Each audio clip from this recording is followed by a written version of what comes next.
Good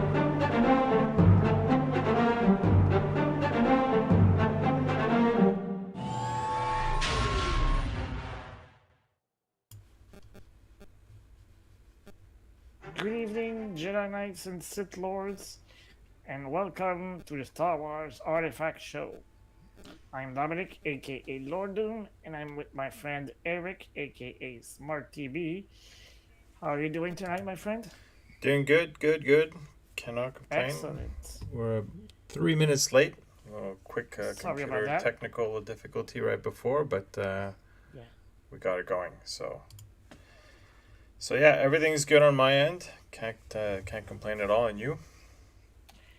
Doing pretty good. I got some news that by the end of the weekend, I will have another half-scale bust in my collection. Oh, It's gonna be the Imperial Stormtrooper. So I already had the First Order Stormtrooper and the officer that we can see in the webcam right now. And now I'll get an Imperial Stormtrooper, which is pretty cool. And I'll almost be up to date in that collection. I think there's three that I don't have so far.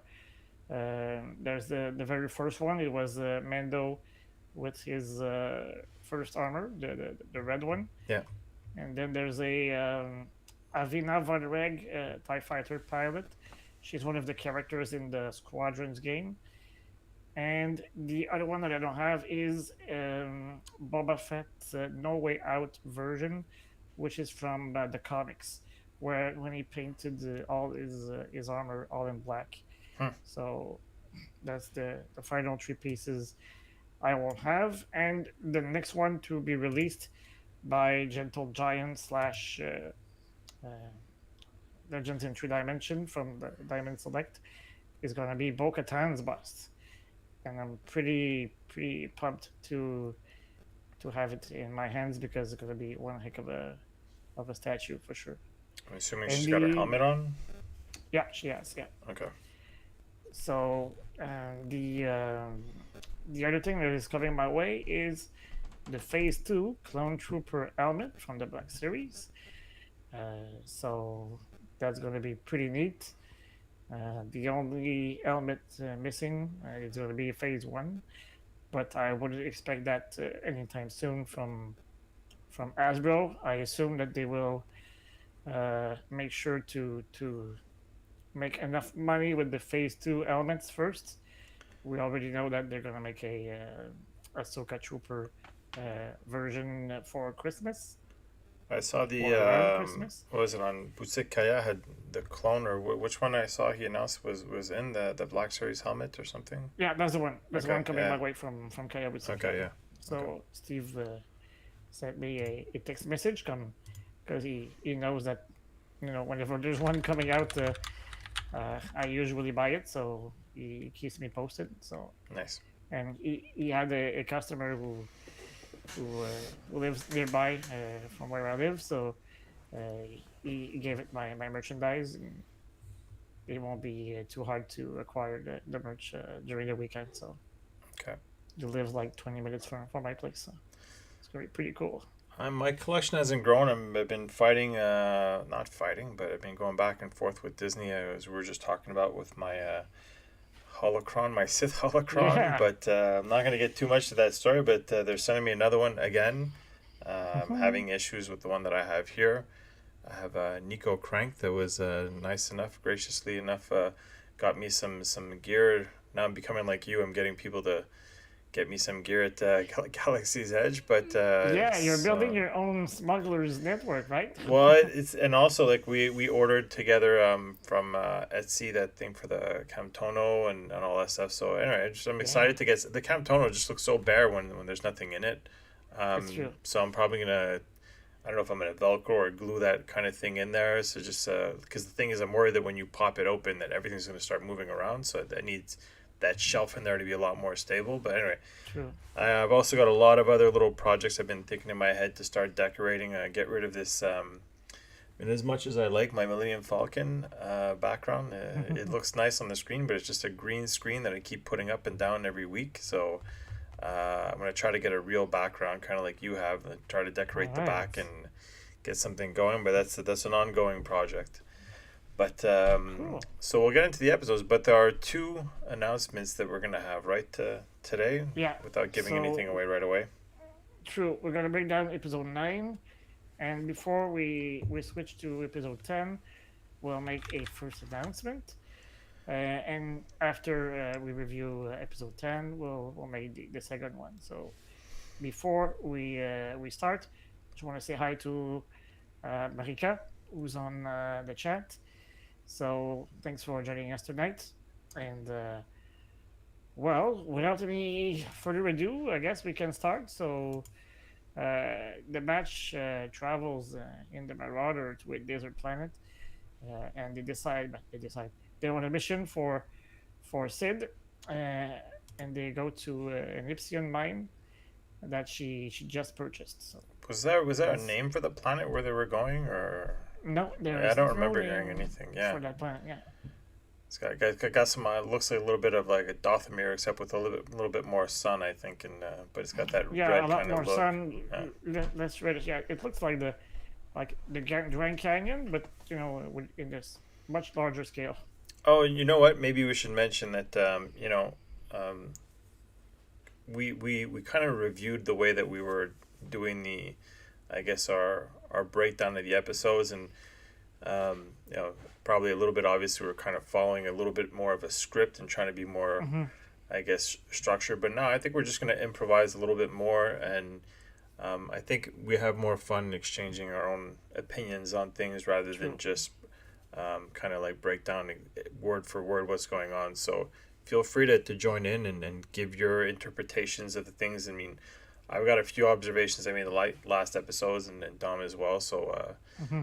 feel free to just share whatever comes to mind. So Because the odds are that if you're listening to that or watching the show right now, you've already seen the episode, so there's no need to break it down in every single detail. yeah, The guy lifts his hand, he scratches his forehead. yeah, So it's not going to be necessary, but we're gonna highlight the important stuff and the juicy details that you know maybe a casual viewer didn't notice. So that's what we're here for. So yeah. We're gonna try that this uh, week, and then hopefully this will be the format moving forward. And we're always looking to ways to improve and make things more interesting. So mhm.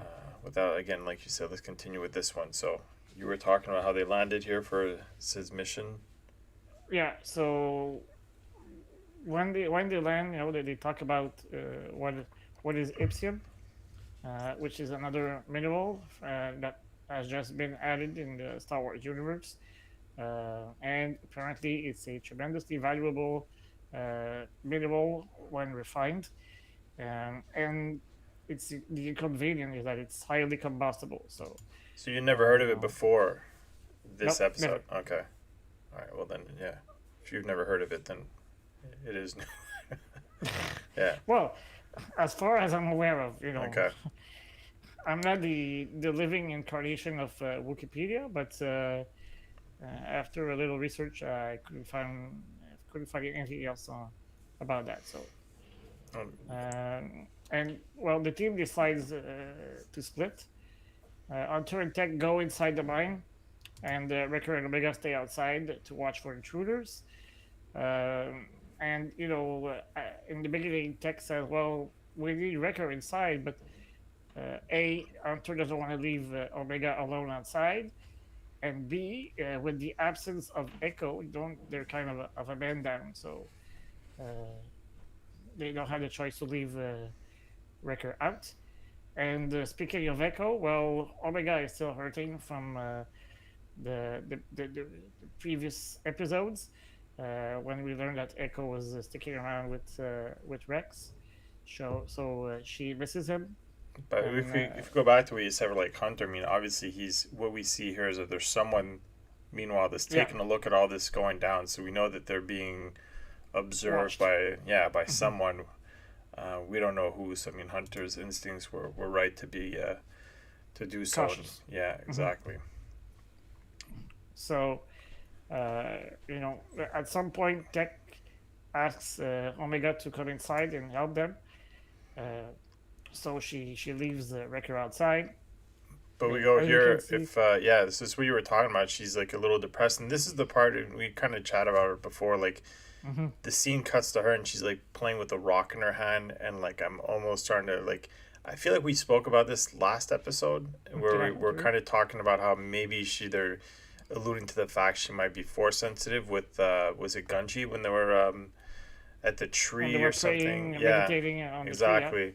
And now like I was looking at the rock, I'm like, oh, don't tell me this thing's gonna start moving. Like, I I, I don't mind her. I just don't want everything to be everyone to be force sensitive all of a sudden, right? true. Like but yeah, so that's the observation I made when I saw this little part. But like I think it's more like you said, she's just still a little bummed out at the fact that Echo is not with them anymore, and obviously was a bit of a mentor to her, right? So Yeah, she's reeling right now, and so you said he called her in, and she starts because I would think it was a smaller space, and she was able to get to it a lot easier because again it's highly combustible and it's very sensitive. They have to break through, I guess, for the Ipsium they have to break through like a bit of a like stone quartz. glass, yeah, like a Yeah, crust shell or whatnot to pull out or extract. What's inside was surprising to me. It's a liquid, so it's in a liquid yeah. form. So you would think it's almost like a like nuclear, right? Like some kind of like it's Mm-hmm. very toxic, but Radioactive or yeah. yeah, very. So there we see the the first glimpse of who's been kind of like I guess spying on them the whole time. Um, and And I guess it was intentional because the guy looks like Ando Onaka yeah, so much. yeah. So got like a bit of the pirate look. The yeah. That's the first thing I thought of when I saw it. And I'm like, okay. So I was curious about that, but obviously, we're going to see a little bit later what he ends up looking at, but he ends up stealing their ship.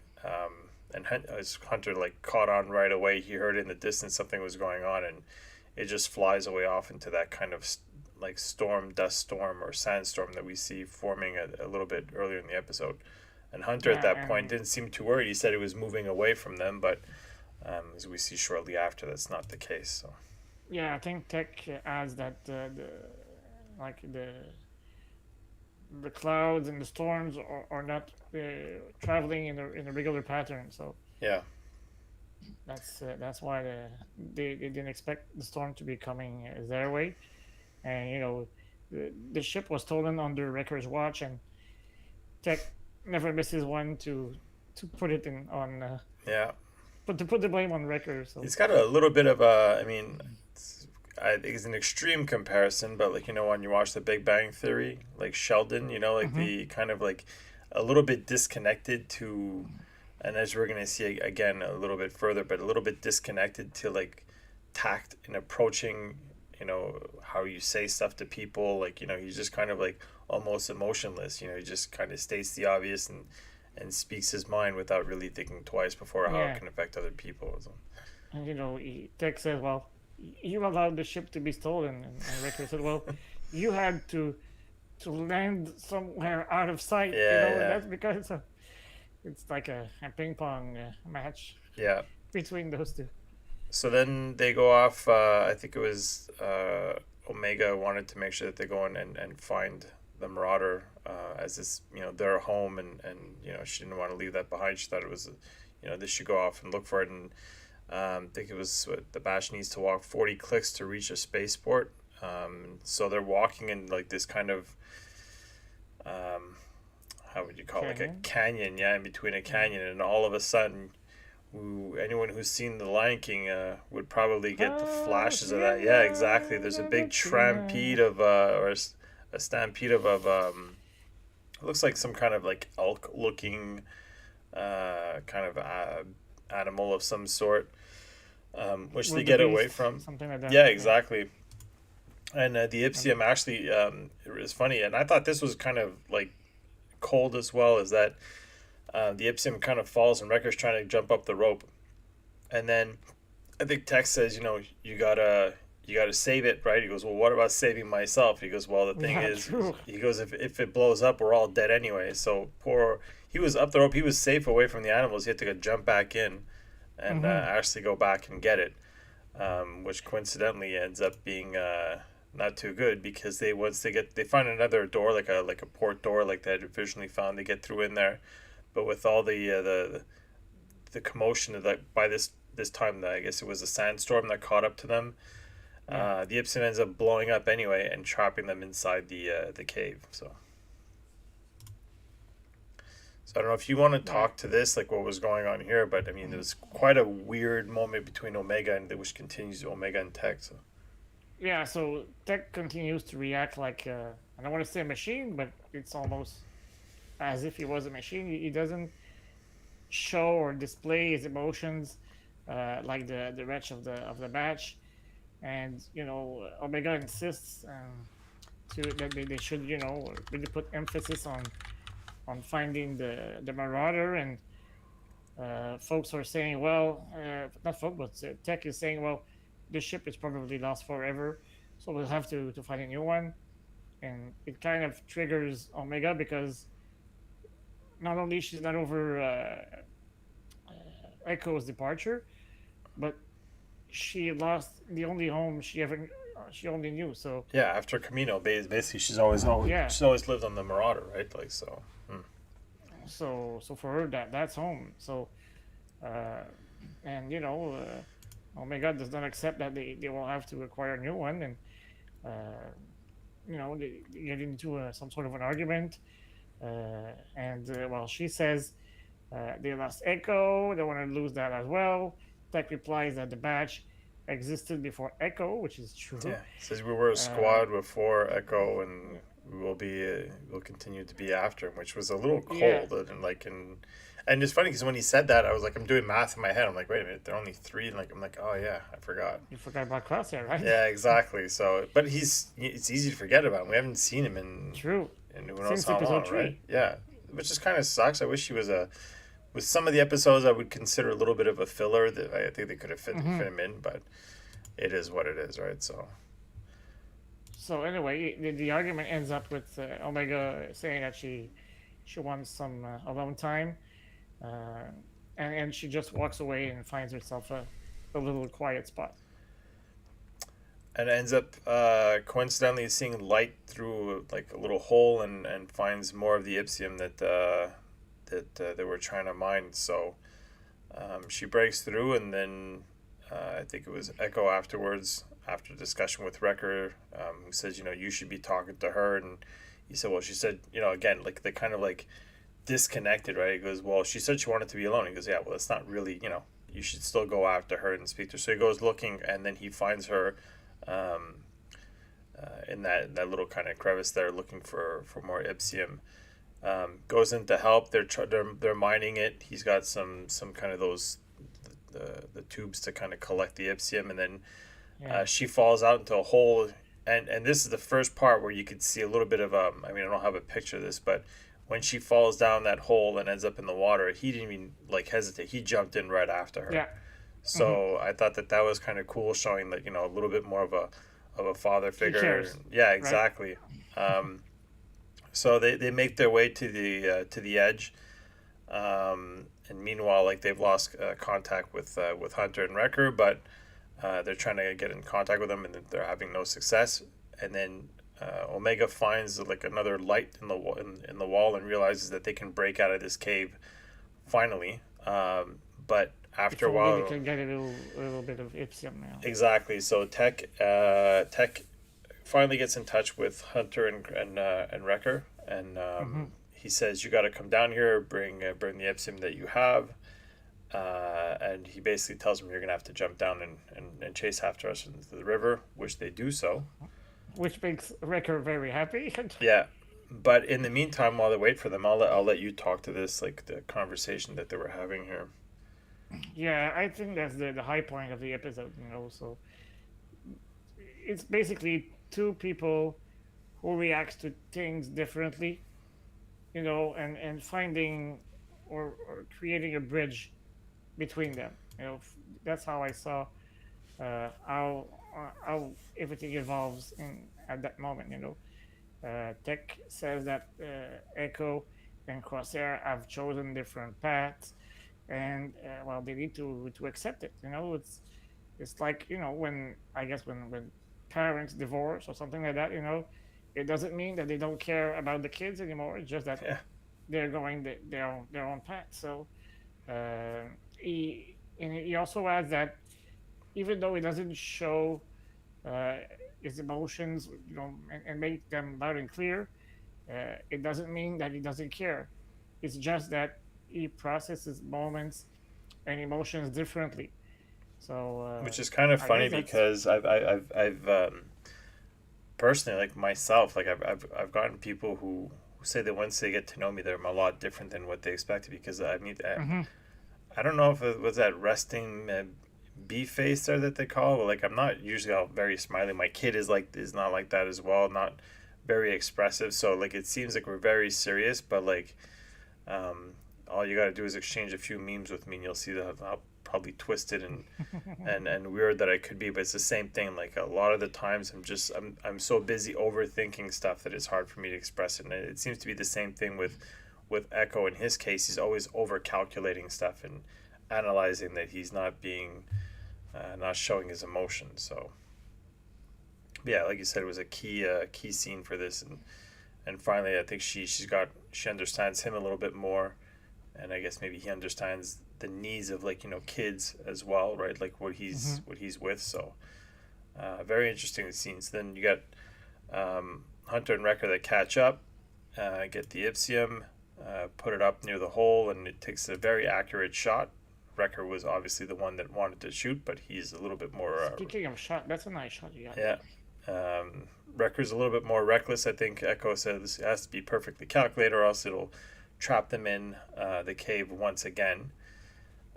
So he does it, and out they go. And I think it was like a spaceport that they found.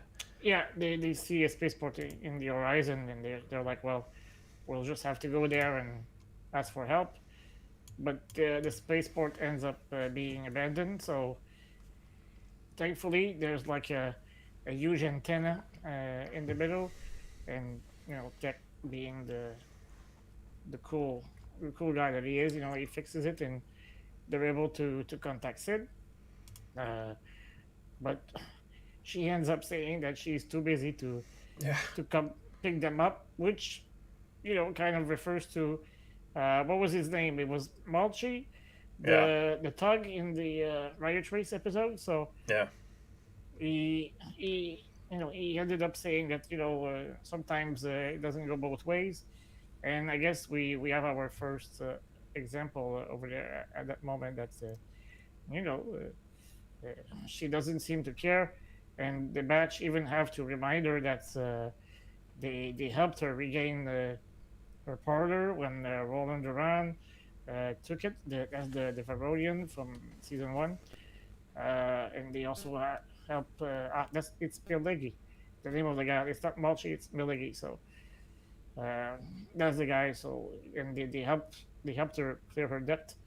So yeah, it was pretty obvious that the batch was a little bit pissed by her attitude, and well, she ends up saying that she will send someone to pick them up, but they'll have to wait, you know, a couple of days before they get picked up. Well, I And mean, Echo reminded her that we're here because of you.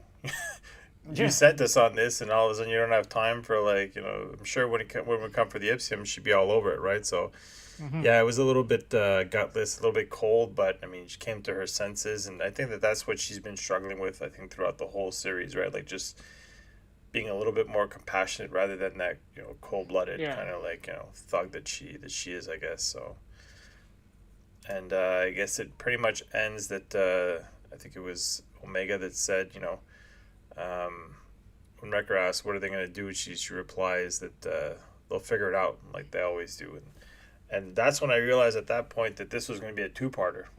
yep. Yeah, so I was like looking at the time, like, wait a minute, because I felt like no closure. They still don't have the Marauder and all that stuff. So I don't know. Overall, what did you think of that episode?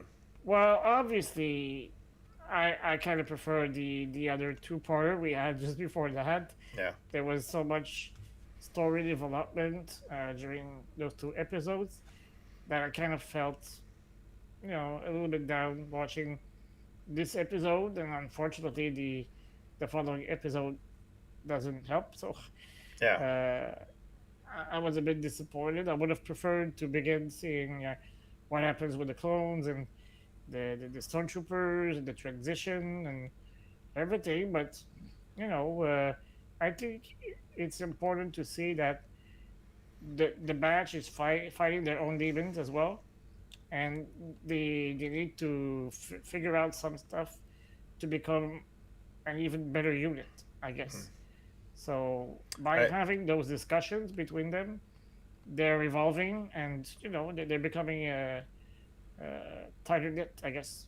so and then the big difference in my opinion with this episode and the next one is that despite the fact that I still think that these are kind of like a little bit of a filler here and there, they're not necessarily driving the story any further. Especially even when we'll get to the next the closure of this little, I guess, two episode story arc. But I find the only movement or development was the relationship with Echo and Omega, You mean and tech?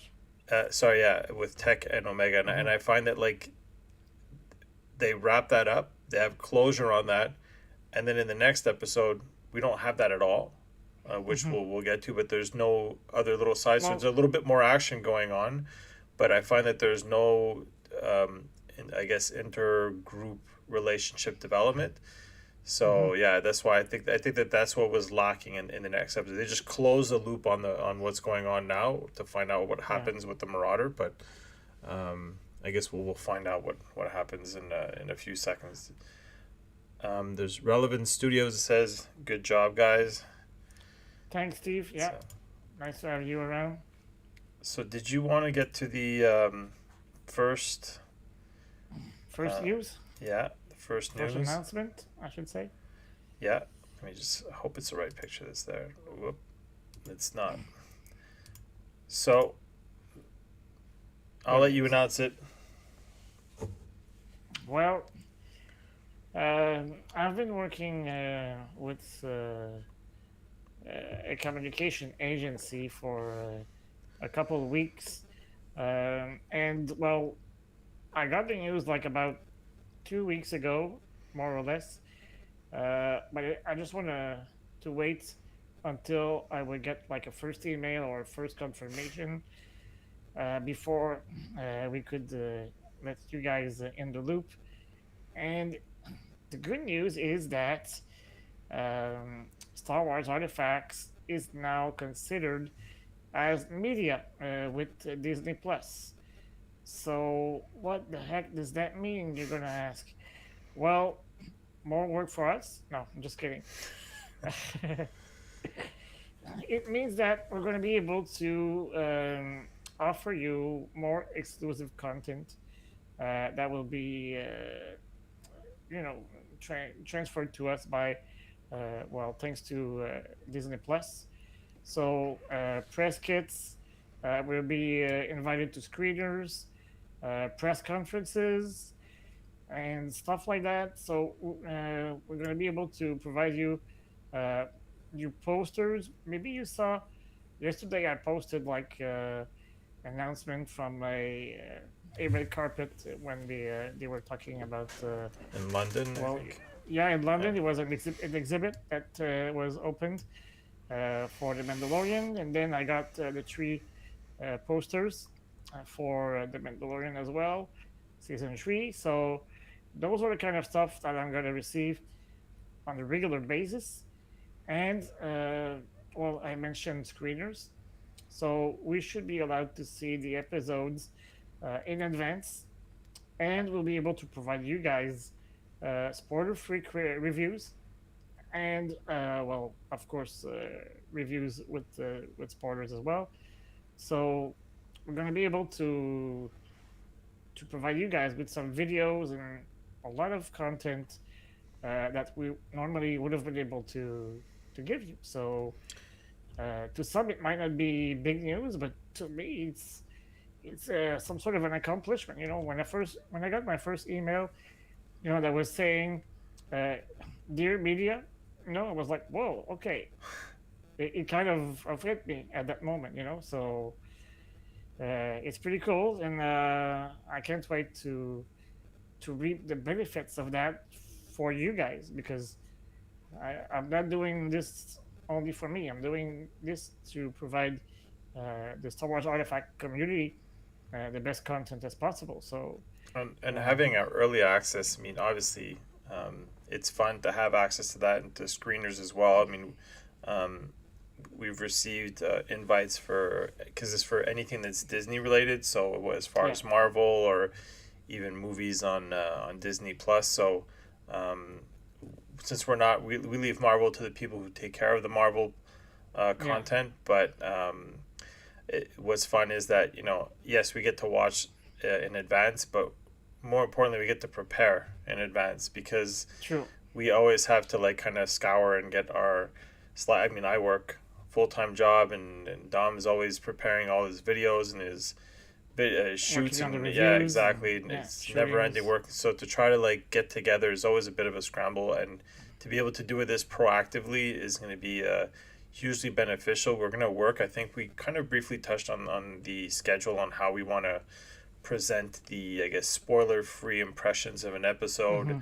and then after that, still continue on the Thursdays like we're doing now with our breakdown, I guess, or personal insight. Yeah, But let us know again, if you like this format better than what we did the in the more past scripted weeks. version. Yeah, Yeah, so just basically improvising, I guess, on the slides that we're presenting, and hopefully you guys give your input as well, and your insight on what we're seeing, what you're seeing, and your impressions. Like as far as, is it Omega? Do you think she's got any kind of, she force sensitive, or the relationships, anything like that? If you always feel free to jump in on the chat. So more than and happy. thanks to James and Relevant Studio are saying basically that they're really happy for us, and yeah, it's a big deal for me, I guess. Yeah, I'm pretty pumped that this is happening, and It's only a matter of you time know, before we're on the red carpet with Daisy Ridley on huh, her new her new movie whenever that comes out. don't get me started. So that's announcement number one. We'll get going on the breakdown for episode 10, which was Mm-hmm. called Retrieval. Mm-hmm. So again, the continuation of what was going on in the previous episode, and I'll let you Begin. get All us right. going there here. So, well, the Bash is still at the spaceport, and they are basically trying to repair a skiff or a little speeder bike, call it as you want, a swoop bike. Omega realizes that they maybe could try to track Gonki in order to find the Marauder, which is a very, very good idea. Who's Gonki You though? were For those who might not be oh, familiar, it's the Gung droid on board the Marauder. So the famous that's droid that's just basically a lunchbox on top of two legs.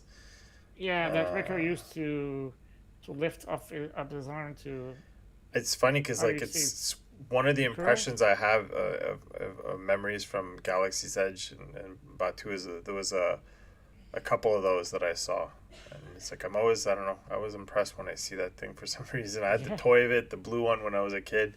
I remember when you Mm-hmm. used to move the legs, you used to kind of like Like a little crack yeah, a and little cracking noise, like it was mm-hmm. yeah, it's one of my favorite toys. But Yeah, I think I still have it. That one. The candy one, yeah.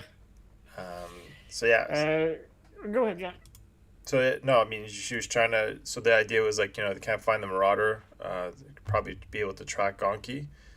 Mm-hmm. Um, and then shortly after we finally get to see Gonki, who's there actually right there, and we Yeah. get to see the face of this famous The little thief. thief. Yeah. Mm-hmm. So his name is Benny Barrow. Yep. So he's bringing the ship back to his boss, Mako. Is his name? I think is how you say it. Mako. Yeah, Marco, Mako. yeah, yeah. And Billy is like what, maybe 2 or 3 years tops older Yeah, than yeah. It doesn't Omega. look that much older than Omega. They're not Yeah, too far apart, yeah. yeah. You're right.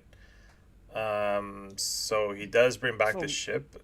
Go ahead. yeah, okay. Well, he brings back the ship, and we find out who he is working for, and that Marco dude operates an Ipsium mine that used to be owned by the Techno Union. Uh, you know, what Tambor that we saw in the episode 2 and 3.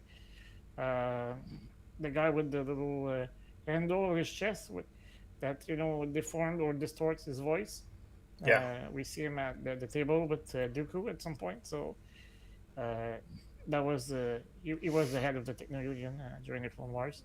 Okay. And basically, Marco he uses kids and teenagers as slaves, basically, uh, and they work for him in exchange for very small amounts of food and water. Uh, and Marco tells them that they need to make sacrifices because the Ipsium doesn't have the same value it used to have before. So they ultimately will end up finding out that it was all the bluff. But But it's funny uh, because at this point, like Benny brings him back a ship, and he, he's offering to give him water, but he took a major swig out of the bottle to leave him almost nothing. And it's funny. I just went back on the slide here because, like, you see him here, his eyes don't look that kind of like offset, but here he looks like kind of like the guy from Goonies there. okay. Yeah, I don't know. I got the impression, hey, you guys, when I saw his picture. But anyway, and we see another one of the younger kids there back there, and you can see there's a lot of competition. We'll find out later within everyone trying to impress him and trying to earn what they call as the top earner. Hmm.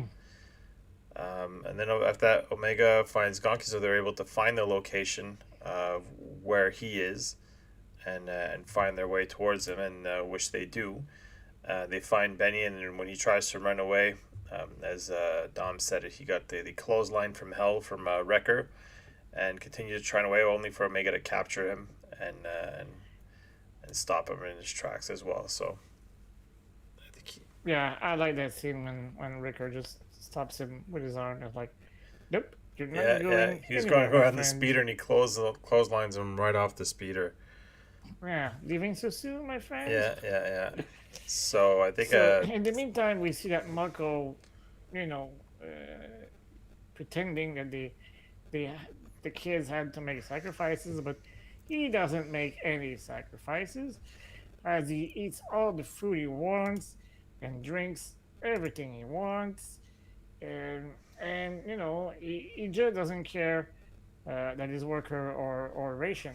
It's like there's a droid saying you have to come, and he said, they can't wait. He yeah, just can't even be bothered. You look at he this doesn't care. lunch he's Yeah. got there was just insane, and we were just even made a comment like, if you watch this, like, the guy has no table manners. All I could think about is like how my mom would have slapped him across the face if she saw me eating the way he was. It was just like classless, like just like an absolute like pig, you know.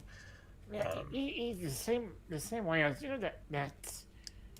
I don't know the name of the character, but in Lord of the Rings, the guy, the intendant at in the Gondor.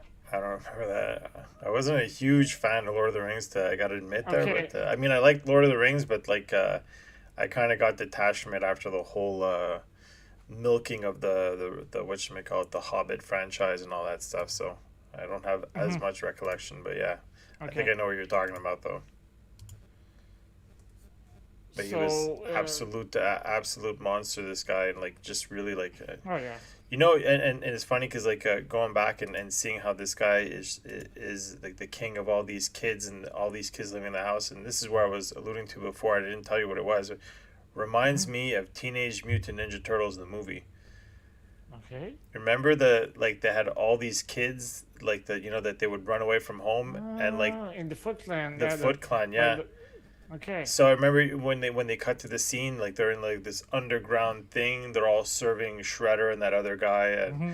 and they have arcades and all this. So they're all living there, and like, and it's not so much the kids as how, he's, I guess Mako is using kids as his, because he's overpowering them, whether it be Hmm. physically or mentally, right? Like they're like an easy target, and they gravitate to him, and they're all at his mercy, right? So I had that same kind of like, I guess, comparison that I had with that movie. So yeah, and they follow his orders blindly. Yeah, yeah, absolutely. And I They, think here we those have, kids reminded me of Peter Pan. yeah, The Lost Boys in Peter Pan as well. So I can see that for they sure. like all orphans, and they they only have one leader, stuff like that. And Yeah, I heard someone saying a reference to Oliver Twist.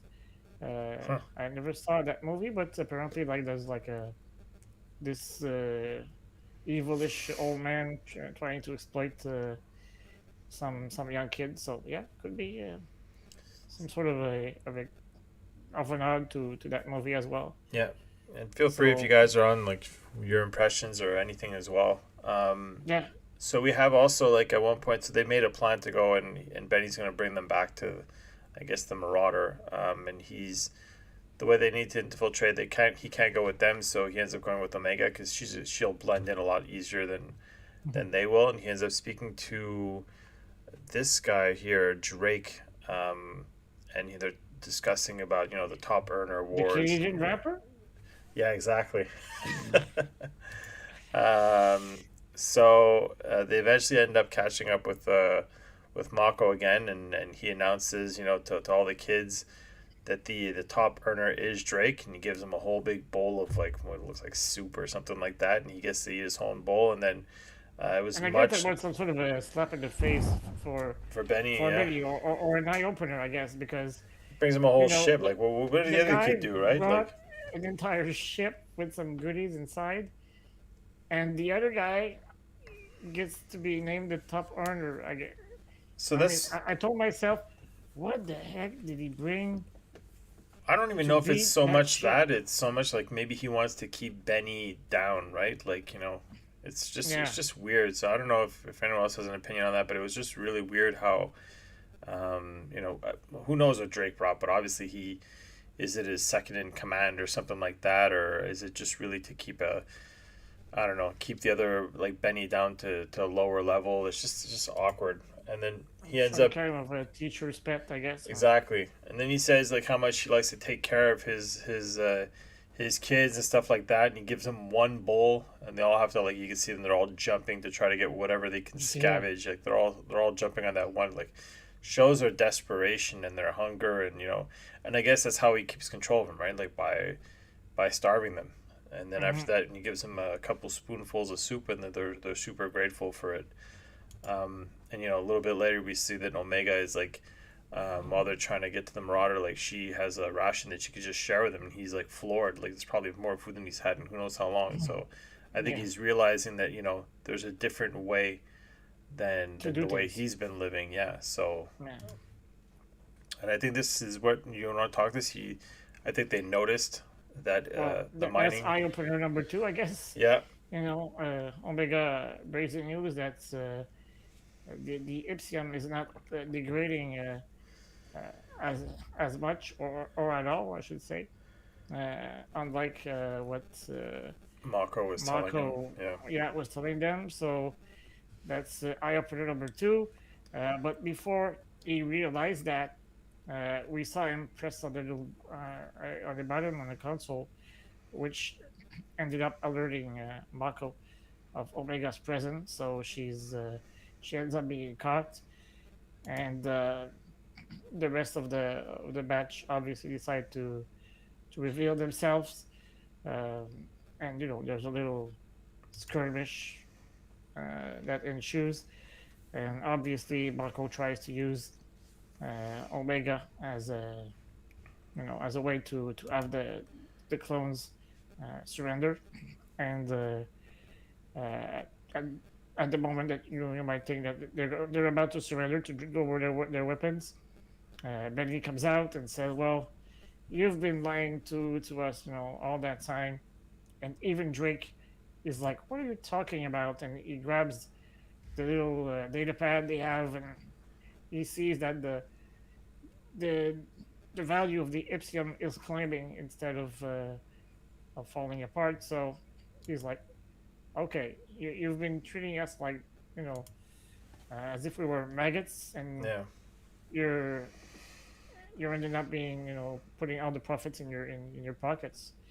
Then you And have there's go ahead, yeah. Omega eventually tries to break free, and she does a pretty brave move, letting herself fall with the droid that was holding her there, and trusting that Hunter's going to come and save her. So they end up doing that, and then it was Mako that ends up falling over the side and hanging on for dear life. And I guess a piece of garbage all the way to the end.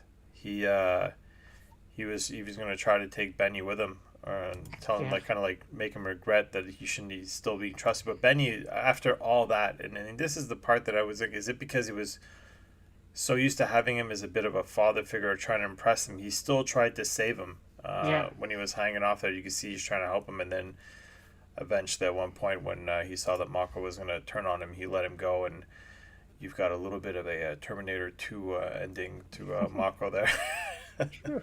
Into the pit of fire there. So, and that was the end of him. And I think that it wraps up the story pretty well with Benny Omega. That he, I guess, he explains to them that they're going to take care of things from now on. Or I don't know if you want to add any context to that.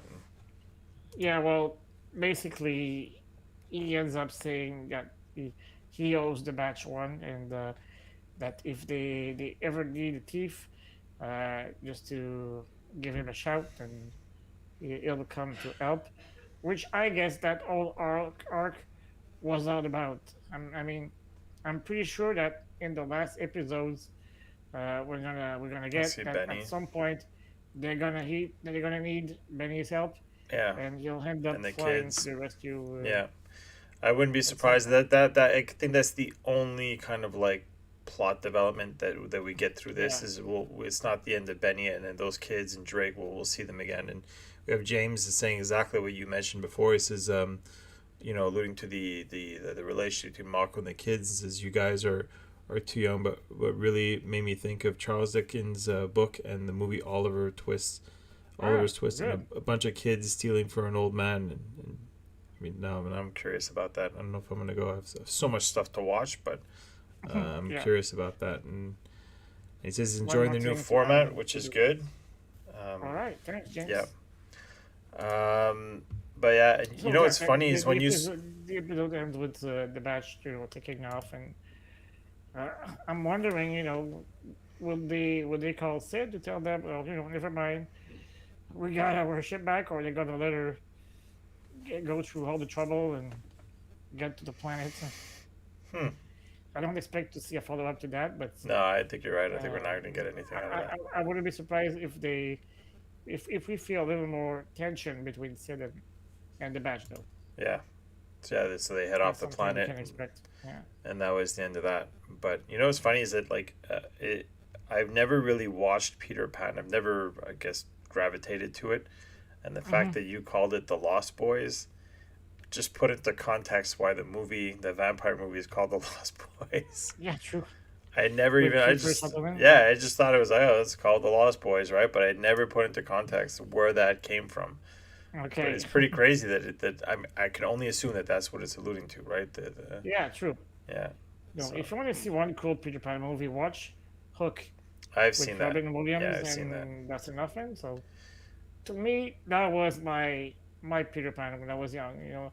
I even had all the action figures Jeez. from that movie. Yeah, so I that was saw that was pretty. the pretty longest version of Peter Pan I ever watched was again at Disney when I did the ride. That's it. okay, yeah. Yeah, that's the most I've ever really seen of Peter. I don't know. I just never kind of gravitated to it for some reason. It was just kind of I don't know. But so yeah, those were the two episodes, and like I said, I mean, my personal opinion is that, like, the first episode of the two, um, move I guess, put some closure to the tension between Tech and I know, Omega. yeah, Second episode after that didn't really allude to any of that, or reference any of that. I think it was really to try to, like, introduce us to Benny. I get in hindsight why they couldn't really introduce him in the first episode, because they had something going on with their relationship, and then in the second episode after that, well, they can show the roots of Benny, probably give some explanation to how he is, how, why he's doing what he's doing, but then after that shows that, yeah. introduces to a character that we'll probably inevitably see later on in the season. So Yeah, it'll be like popping up, once in a while, maybe in future seasons as well. But Omega and Tech end up having another interaction at the very end. She says, "Well, I thought the Empire was or the only the Empire was Oh the yeah, only bad guys," and he ends up saying, "Well, no, there are other bad guys, yeah. She and couldn't believe that there was people that were doing that and acting like that. And yeah, serving their yeah, own interests and stuff yeah, like that." And he says, "Well, thankfully, there's people like us who try to fix things, yeah. make things right." So Good point to add there.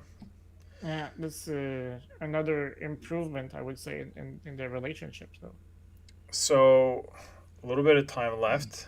Um, which is good yeah, since we it's, have another announcement to make, I guess. and I will let you speak to that since it's Yeah. someone you got in So contact with here. yeah, I got in touch with Tom Spina from Regal Robots, and told him about the podcast and that we would be interested to have him as a guest on our show and make a little interview to talk about him, and the whole Regal Robot company. And well, he said yes. And So you want to give us some insight uh, to who Tom Spina is? I mean, I've heard of the name being involved in the 1/6 community and the 12-inch figurines and uh, customizing some heads, doing stuff like doing some commission work over the last I don't know how many years, but so his name has come up through sideshow collectibles. So I often see the name by Tom Spina, by Tom Spina. I didn't know who he was really, but I just he had obviously a reputable you know uh, portfolio when it came to like all the sculptures and stuff that I've seen him doing. But he does a lot more than just sculptures, right? So yeah, true. So I only heard him through Regal Robot. So that's I'm at the other end of the spectrum, I guess, because I'm a huge Star Wars props collector. So I'm always on the lookout for some props and watching videos on YouTube and stuff like that. So I discovered Regal Robots through other videos, and I love the stuff he makes. I mean, look at this huge mythosaur skull. That's so impressive. But he also does life-size busts, which is pretty impressive. That's a one power warning sign that he makes, and you know it's good quality product. That's what I like about it. See that that our, sign we use, yeah. our So spoiler alert sign. So that's why yeah, I put so that there. and Just that's their latest release. And well, I'll let him talk more about it. But from what I understand is that they had access to the Lucasfilm uh, molds and props to recreate a certain amount of those gaffy sticks. So that's pretty awesome. I mean, just to get an official Star Wars license, yeah. do you know how much trouble that must be, Well, we can. and I how mean, expensive it can be? I've So I've dealt with it on a very small scale, and I guess we could talk about that, and he can definitely give. But I mean, I've done a prototype for a a DST kind of like small statue of Captain America, and I had to this before the movie came out for Infinity War, and had to paint versus using some reference and there's non-disclosure and all this stuff, and then once it was hmm, painted, it had to be approved before they can actually present it.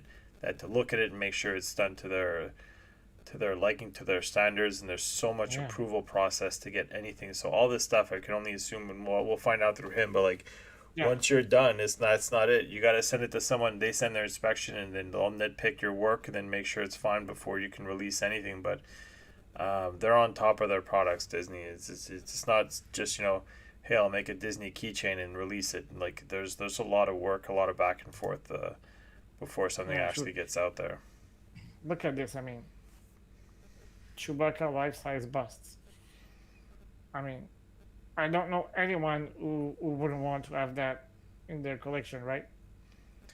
I think it's a little creepy, but yeah. That wouldn't be my bus of choice. I wouldn't feel right watching TV with that looking at me. But yeah, I mean, I knew it was a prop collector of any sorts, like the bus, and I threw that one in That there. It's table. not. It's not. Yeah. Yeah, it's not what you wanted. It's not the thing that you're looking for. But that table is just. I mean, we don't have the full scale here. I just tried to fit that picture in there. But man, who, like you said, I mean, who wouldn't want to have that as their living room table, right? Like, Yeah, true. And they have an office desk version as well. So yeah. So I didn't put everything in there. We're gonna try to collect this. It's and how. I mean, do you want to say how we're gonna release this? It's not gonna be a live interview. no. Uh, So next week we're gonna stream Jedi Fallen Order as planned. Yeah, that's my lightsaber collection. Don't know why it's over there. yeah, it's weird. It's appearing, but well, if you haven't seen that video, guys, go to YouTube, click on that thumbnail. You'll get the entire Legacy lightsaber collection sold at Galaxy's Edge. You'll have all the pieces. But yeah, we're gonna stream Jedi Fallen Order, and as soon as the stream ends, we'll go offline and we'll record a 30-45 minutes interview with Tom, and we'll edit it a little bit just to make sure that the flow is perfect, and we'll release it on a Friday. Maybe it's in 3 weeks, so not this Friday, not the first Friday of March, but the one after. So I think it's going to be around March 10th, if my memory is right. So So I would say if you guys, uh, if anyone has any questions, yeah, obviously we're not uh, doing it live, but if there's any questions and you're watching this video, either you're watching it live or you're maybe write watching a them down in repeat. the comment section Yeah, below, and it might inspire us some more questions as well. So yeah. I've already begun writing like a dozen questions.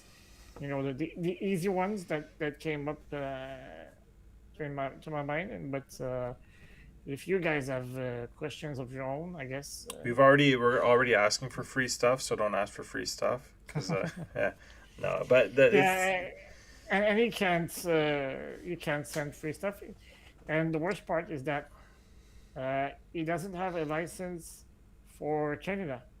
His license only allows him to sell stuff in the US. yes. So I So guess if if I only if want to buy Sideshow something, is distributing some of his work, I guess is the only way you can probably get it right. Or I tried to purchase like a Mandalorian gravity charge magnet through the Sideshow website. It didn't oh, work. it won't ship to Canada. They want you to Canada, and I Jeez. tried to acquire it from the Regal Robot website. It doesn't work. So basically, if you're in Canada, you have to purchase it, have it sent to an American address, and then that person will send you the pieces you've purchased. So So on that note, if there's any Americans watching the show, then please reach out to Dom and let him know that he can ship his Tom Spina gear at your yeah, house, and we can work that out afterwards. Well, that's about it. I think we've covered both exciting announcements, and yeah, then I'm looking forward to our chat with Tom. I'm looking forward to.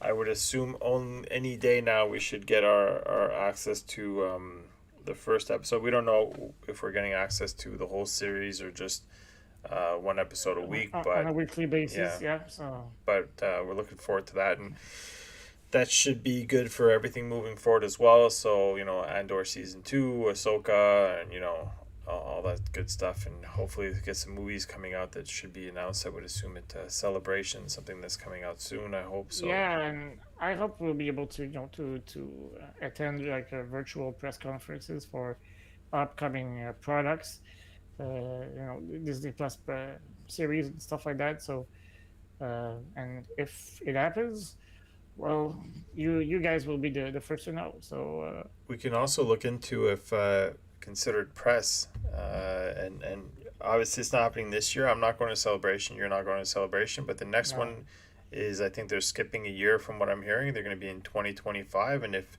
Oh, they're in the okay. U.S., then if all goes well and we're still moving along nicely, maybe we can attend Hmm. it as media. Yeah, Yeah, that would be great. I yeah, mean, especially if they do it like on the East Coast. yeah. My dream is, having a celebration in New York. They did it in Chicago like a few years ago, 2019, I guess. And if it happens in New York, I'll be there for sure because, well, we're both based near Montreal, so it's only like a 6.5 hour drive It's for us expensive though. to go. It's gonna be Yeah, New York is inexpensive. expensive. Yeah, yeah, I Yeah, know. I don't know what But convention center they would use, but I'm sure they have. But I think it's the Javits Center. It's near the Hudson River. It's the one where they do the New York Comic Con. oh, okay, Well, I think that's the one I would use I, if I I was them. But I would hope that they like that they use. I mean, Chicago, it was it was downtown, but it was easy to get to, downtown. Like if you're in New York, I mean, depending where it is, and like they want to be accommodating. There was plenty of hotels around where we were in Chicago and all that. okay, So I think that they take that into consideration because they know that they need to work on the time that they're going to be there. If you have something, there's always something hmm, going on in New York, right? So that could be a little true. bit tough. But even if it's as far as like Florida or something like that, I mean, and then you Well, go for I'll a let little you know visit. because my favorite hotel is the New Yorker, which is like a block from the Madison Square Garden, Yeah. and it's not very far from the Javits Center. It's like a 10-minute walk or 15-minute walk tops. Okay. So I'll let you know, and I even know the concierge and stuff like that because I go to, like almost once a year to New York. So maybe I'll time my vacation with the celebration. If Well, you know we're getting carried over now because we don't even yeah, know if it's going to be in New York, but if it's there, I'm probably not gonna miss it. yeah. So I'm probably. I mean, I didn't go to the. I'm not going to this one, and this one's in London yeah, this year, and then the previous one was because in California. So yeah, it's it like was in a Anaheim in yeah. past year. So So I'm hoping it does come back to the U.S. and it will be. We'll find out when Celebration London goes on. Usually they announce the dates or the yeah, before the location. end of the celebration. So So. based on that, I mean, I might try to probably book myself a visit there. So Hmm. And and even if if it's Orlando, that would be cool. yeah, I mean, it would be similar to the Anaheim version because all the folks that were going to Celebration in Anaheim were going to Disneyland at the end of the day and going to yeah. Galaxy's Edge. There was a huge lightsaber gathering over there. So imagine yourself in front of the Millennium Falcon with like 300 Jedi Knights and Sith Lords, showing off Well, their they just had that lightsabers in and Chicago in front of that bean, and it was incredible, right in front of that yeah, the mirror. silver So beam, right? The yeah. crow beam, yeah. All right. Well, we're getting a bit ahead of ourselves, like you said. But Yeah. on that note, any I final guess it's okay to words? dream, right? Yeah. What do you have going on the menu for tomorrow? Yeah, tomorrow I'll be reviewing the Tuscan Raider half scale bust. So if you can move my camera maybe to the left, we'll see it. We get a little preview. But yeah, that's the one slowly appearing on that screen. So I'll be reviewing that bust. It's honestly, I feel like I'm saying that same phrase every time I'm reviewing a bust from Gentle Giant Diamond Select. Uh, but that one is in my top three for realism. The textures they used, well, it's resin, but the way it was sculpted, it looks like real fabric. It's pretty impressive. The leather straps, they look like leather. I mean, it's very impressive. So It comes down to the uh, paint application as well, right? Like, yeah, so yeah. so I can't wait to show you guys that piece. And yeah, next week is gonna be a pretty busy week. I need to shoot at least one review because so far this week I wasn't able to shoot anything. I have a contractor in my house finishing work. He began before Christmas, and well, with all the noise, it's impossible to shoot anything. So I just wrote and wrote and wrote and wrote some scripts and reviews and scripts. And next week I'll try to record one, if not two, reviews.